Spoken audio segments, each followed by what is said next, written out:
Hello दोस्तों, रोशनी education part में आप सभी का स्वागत है। हम लोग डीएलएड फोर्थ सेमेस्टर के 5वां प्रश्न पत्र देख रहे हैं जो है सामाजिक विज्ञान। सामाजिक विज्ञान के इससे पहले भी 2-3 वीडियो अपलोड हो चुकी है। आज के वीडियो में हम बचे हुए वन लाइनर क्वेश्चन देखेंगे। तो आज का 77 नंबर का क्वेश्चन है, आर्य समाज की स्थापना का मुख्य उद्देश्य क्या था। तो आर्य समाज का मुख्य उद्देश्य वेद विद्या को जन जन में प्रसारित करने का था। और अगला है, सांप्रदायिकता का मुख्य कारण क्या है। तो सांप्रदायिकता का मुख्य कारण है छुआछूत व ऊंच नीच की भावना संप्रदायवाद को फैलाती है। और चौरी चौरा कांड कहाँ हुआ था। चौरी चौरा कांड जो है उत्तर प्रदेश में गोरखपुर में हुआ था। सारनाथ संग्रहालय की स्थापना कब हुई। तो 1904 ईस्वी में। जायद की फसलों में क्या क्या बोया जाता है। तो तरबूज, खीरा, खरबूजा, ककड़ी, मूंग, उड़द, ये सब जायद की फसल है जो गर्मी के महीनों में बोए जाते हैं। आतंकवाद क्या है। तो लोगों को अपने वश में करना अथवा किसी लक्ष्य या उद्देश्य को प्राप्त करने के लिए हिंसा और डराने धमकाने का प्रयोग करना, ये क्या है। तो एक तरह से आतंकवाद है। भूस्खलन का क्या तात्पर्य है। तो धरातली हलचलों जैसे पत्थर खिसकाना या गिरना, पथरीली मिट्टी का बहाव इत्यादि भूस्खलन के अंतर्गत आते हैं। और भूस्खलन में भूस्खलन जो हुआ कई प्रकार के हो सकते हैं। इसमें चट्टान के छोटे छोटे पत्थरों के गिरने से लेकर बहुत अधिक मात्रा में चट्टानों के टुकड़े और मिट्टी का बहाव भी शामिल हो सकता है तथा इसका विस्तार कई किलोमीटर की दूरी तक हो सकता है। और भारी वर्षा एवं बाढ़ या भूकंप के आने से भूस्खलन हो सकता है। मानव गतिविधियों जैसे पेड़ पौधे और वनस्पति के हटाने, सड़क गिराने, खड़ी चट्टान के काटने अथवा पानी के पादपों में रिसाव से भी भूस्खलन हो सकता है। तो इस तरह से भूस्खलन होते हैं, जैसे पेड़ पौधे काट देने से या किसी ऊंचाई स्थान पहाड़ वगैरह है उसकी कटाई छटाई करने से भी भूस्खलन होता है। उत्तर प्रदेश की प्रमुख 2 विद्युत परियोजनाओं का नाम लिखिए। तो बक्सर पावर प्रोजेक्ट और दूसरा है त्राप्ती पावर प्रोजेक्ट। उत्तर प्रदेश में प्रमुख आयात क्या है। तो उत्तर प्रदेश में मुख्य रूप से कोयला, प्याज, दलहन एवं तिलहन का आयात किया जाता है। अगला प्रश्न है 86 नंबर का, पर्यावरण की एक परिभाषा लिखिए। तो हर्ष कोविट्स के अनुसार पर्यावरण उन सब बाहरी दशाओं एवं प्रभावों का योग है जो प्राणी या अवयवी के जीवन और विकास को प्रभावित करता है या प्रभाव डालते हैं। उन्हें हम क्या कहते हैं। तो पर्यावरण कहते हैं। अगला है, थियोसॉफिकल सोसाइटी की स्थापना किसके द्वारा की गई। तो रूसी निवासी महिला मैडम हेलेन पेट्रोवना ब्लावात्स्की और अमेरिकी निवासी कर्नल हेनरी स्टील ओकाल्ड ने 17 नवंबर सन 1875 को न्यूयॉर्क में थियोसॉफिकल सोसाइटी की स्थापना की थी। यंग इंडिया नामक समाचार पत्र किसके द्वारा निकलता था। तो यंग इंडिया एक साप्ताहिक पत्रिका थी जिसे महात्मा गांधी द्वारा प्रकाशित किया जाता था। यह पत्रिका अंग्रेजों में निकलती थी, मतलब यह पत्रिका जो है वो अंग्रेजी भाषा में निकलती थी। यह गांधी जी के द्वारा प्रकाशित पत्रिका थी। अंतर्राष्ट्रीय न्यायालय की अधिकारित मान्यता प्राप्त भाषाएं कौन सी हैं। तो फ्रांसीसी और अंग्रेजी। विश्व पर्यावरण दिवस कब मनाया जाता है। विश्व पर्यावरण दिवस जो है वो 5 जून को मनाया जाता है। संसद के दोनों सदनों का जो 17वां है, 17वां राष्ट्रपति करता है। राष्ट्रपति दोनों सदनों को करता है। और उत्तर प्रदेश के ललितपुर जिले में यूरेनियम पाया जाता है। तो प्रश्न है, उत्तर प्रदेश के किस जिले में यूरेनियम पाया जाता है। तो उत्तर प्रदेश के ललितपुर जिले में यूरेनियम पाया जाता है। प्राकृतिक संसाधन किसे कहते हैं। वे संसाधन जो प्रकृति में मुक्त रूप से पाए जाते हैं, जैसे कोयला, पेट्रोल आदि प्राकृतिक संसाधन कहलाते हैं।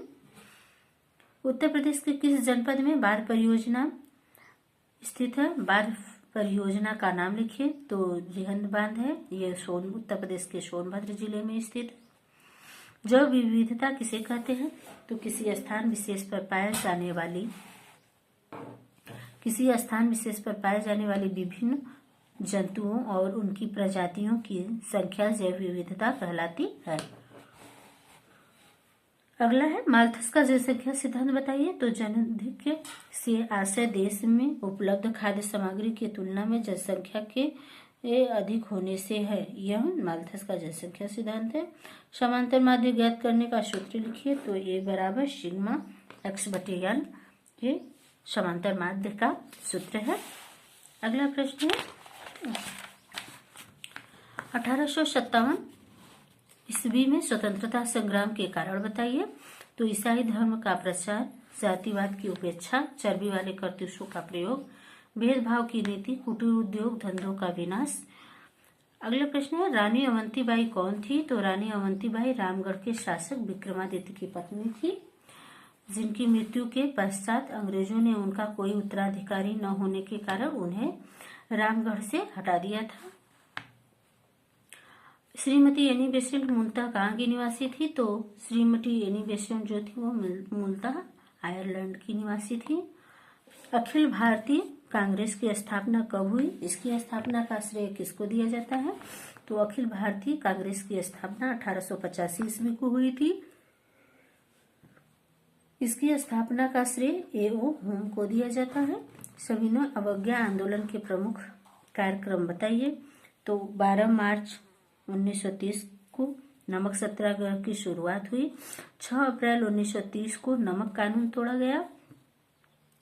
अगला प्रश्न है 103 नंबर का, मानसूनी जलवायु की सबसे बड़ी विशेषता लिखिए। तो इसमें ऋतुओं में बदलाव के अनुसार जलवायु दशाओं, तापमान, वायुदाब, हवाओं की दिशा आदि में भी बदलाव होता है। ये मानसूनी जलवायु की सबसे बड़ी विशेषता है। जनगणना 2011 के अनुसार भारत में स्त्री पुरुष का अनुपात क्या है?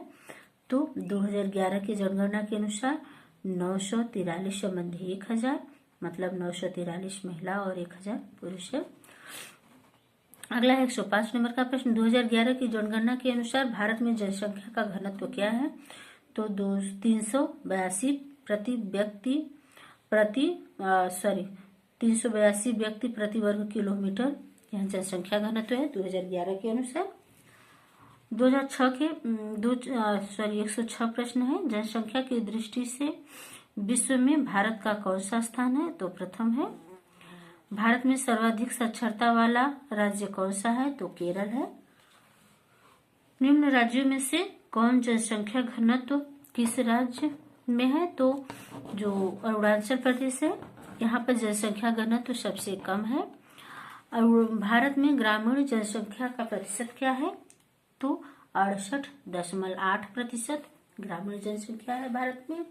किस राज्य में जनसंख्या घनत्व न्यूनतम पाया जाता है? तो राजस्थान में जनसंख्या घनत्व सबसे न्यूनतम पाया जाता है। अगला प्रश्न है, किस राज्य में महिला साक्षरता सर्वाधिक पाई जाती है? तो केरल में। 2011 की जनगणना के अनुसार भारत में लिंगानुपात कितना है? 943 संबंधी 1000। वर्तमान में भारत में जन्म दर तथा मृत्यु दर प्रति हजार कितनी है? तो जन्म दर 21.8 प्रति हजार तथा मृत्यु दर 7.1 प्रति हजार है। 2011 की जनगणना के अनुसार भारत की साक्षरता दर कितनी है? तो 13.7 है। स्त्रियों की साक्षरता 64.6 तथा पुरुषों की साक्षरता 90.8 है। जन्म दर किसे कहते हैं? तो प्रति हजार जनसंख्या पर जन्म लेने वाले बच्चों की संख्या को जन्म दर कहा जाता है। और मृत्यु दर किसे कहते हैं? तो प्रति हजार जनसंख्या पर जन्म लेकर अपना जीवन यापन कर मृत्यु प्राप्त करने वाले व्यक्तियों की संख्या को मृत्यु दर कहते हैं। 117 नंबर का प्रश्न है, अलीगढ़ मुस्लिम विश्वविद्यालय की स्थापना किसके द्वारा और कब हुई थी? तो सन 1875 ईस्वी में सर सैयद अहमद खां के द्वारा अलीगढ़ में मुस्लिम एंग्लो ओरिएंटल कॉलेज की स्थापना की गई, जो 1920 में अलीगढ़ मुस्लिम विश्वविद्यालय के रूप में स्थापित हुआ था। अगला प्रश्न, भारतीय राष्ट्रीय कांग्रेस की स्थापना कब और किसने की? तो भारतीय राष्ट्रीय कांग्रेस की स्थापना A.O. होम ने 1885 ईस्वी में की थी। थियोसॉफिकल सोसाइटी की स्थापना कहाँ की गई थी? तो 1789 ईस्वी में अमेरिकन कर्नल हेनरी अलकॉट एवं रूसी महिला ब्लावेट्स्की ने न्यूयॉर्क में थियोसॉफिकल सोसाइटी की स्थापना की थी। अगला है प्रार्थना समाज की स्थापना किस वर्ष हुई थी तथा इसके संस्थापक कौन थे? तो प्रार्थना समाज की स्थापना 1867 ईस्वी में हुई थी तथा इसके संस्थापक केशव चंद्र जी थे। बनारस हिंदू विश्वविद्यालय की स्थापना कब हुई थी? तो 1916 ईस्वी में। रामकृष्ण मिशन के कार्य लिखिए। तो पहला है रामकृष्ण मिशन ने मानव जाति को सराहनीय सेवा की थी। इस मिशन के माध्यम से देश भर में शिक्षा संस्थाओं की स्थापना की गई। तीसरा है देश विदेश में भारतीय संस्कृति का प्रचार किया गया। ये रामकृष्ण मिशन के कार्य थे। अगला है रोलेट एक्ट क्या है?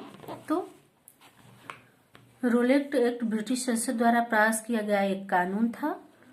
अगला है असहयोग आंदोलन क्यों चलाया गया था, इसके कारण बताइए। तो महात्मा गांधी ने 1 अगस्त 1920 को असहयोग आंदोलन चलाया था।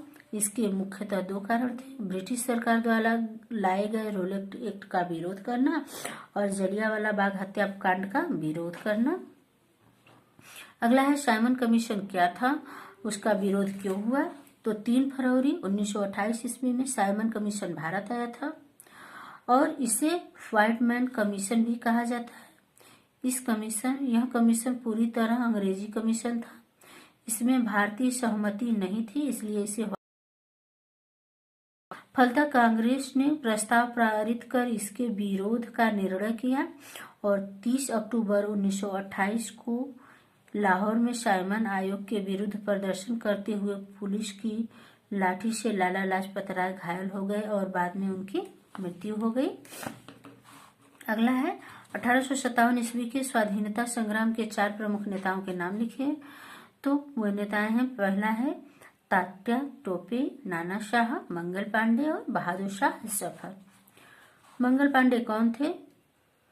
मंगल पांडे को फांसी कब दी गई थी? तो मंगल पांडे बैरकपुर छावनी के सैनिक थे और 29 मार्च 1857 ईस्वी को मंगल पांडे नामक सैनिक ने बैरकपुर में गाय के चर्बी मिले कारतूसों को मुंह में काटने से स्पष्ट मना कर दिया था। इसके फलस्वरूप उन्हें गिरफ्तार कर 8 अप्रैल 1857 ईस्वी को फांसी दे दी गई थी। और अगला प्रश्न है 1857 ईस्वी में बैरकपुर छावनी में 2 ब्रिटिश अधिकारियों की हत्या करने वाले सैनिक का कौन थे या क्या नाम था? तो मंगल पांडे थे, इसीलिए उनको फांसी दी गई थी। अगला प्रश्न है बहादुर शाह जफर कौन थे? तो अंतिम मुगल सम्राट और दिल्ली के शासक बहादुर शाह जफर थे। तात्या टोपे कौन थे? तात्या टोपे को फांसी कब दी गई? तो तात्या टोपे का वास्तविक नाम रामचंद्र पांडुरंग था। 18 अप्रैल 1859 को शिवपुरी में अंग्रेजों द्वारा इन्हें फांसी पर लटका दिया गया था। अगला प्रश्न है थियोसॉफिकल सोसाइटी का मुख्यालय भारत में कहाँ स्थापित हुआ था? तो थियोसॉफिकल सोसाइटी का मुख्यालय भारत में अड्यार चेन्नई में स्थापित हुआ और श्रीमती एनी बेसेंट एक आयरिश महिला थी जो 1893 ईस्वी में थियोसॉफिकल सोसाइटी की अध्यक्ष बनी थी।